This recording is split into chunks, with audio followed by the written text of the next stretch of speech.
So one of the biggest differences I see between the people around me that have wealth and the people who don't is that the people who don't have money are actually way more focused on money.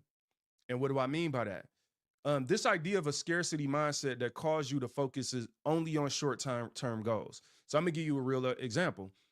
I talk to a lot of people around me about investing. Anybody who knows me know that I'm always talking about this stuff. This is really what I be on. Like I really love this stuff. I love thinking through it and I love helping people through it.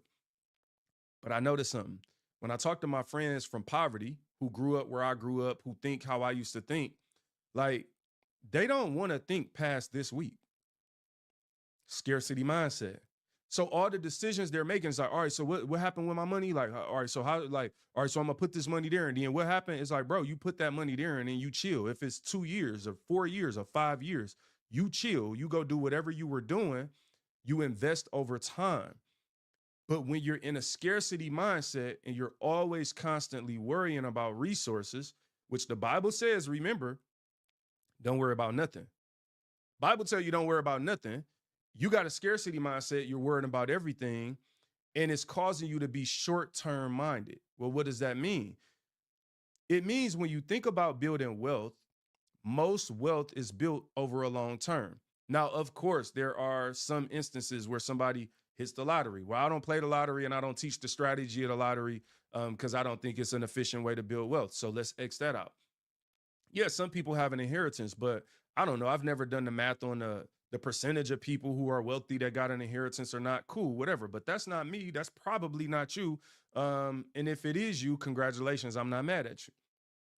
My point is, people, if you talk to people who have built wealth, I've talked to people who've built wealth a couple different ways, right? So I know some people who've built wealth through corporate America, right? Meaning they have had a job in corporate America, built their grown on a career ladder, gotten to higher senior executives roles where they getting crazy stock options and different bonuses and things over time that accumulate over time and they're able to build it. And let's say over a 20, 25, 30-year career, they look up and they have X amount of millions of dollars. Well, that wealth was not built in a day. And this is the biggest struggle that I think people in poverty need to realize is that let's say you're 35 years old and you're in poverty. You've probably been in poverty 35 years. Guess what, buddy? Even the poverty wasn't built overnight. Generational poverty. The idea that poverty is something that you develop, grow, and pass down just like wealth. I literally today, for the first time in my life, had this thought that you can pass poverty down. Like poverty's actually something that you can give to the next generation. And it happens time and time again.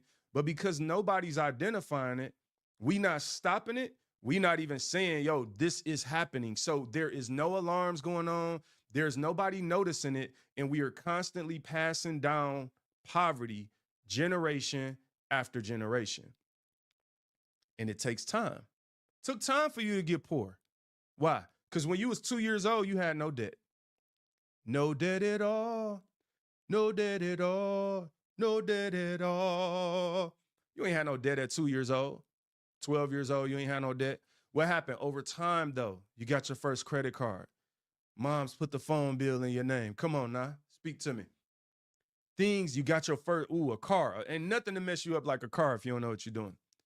And what happens is we start doing these things and making these decisions and look up and we 35 years old and we've been building our debt since we were 18. But we want to build wealth overnight. Scarcity mindset that makes you think that you need to build wealth overnight where it took you 15 years to build poverty.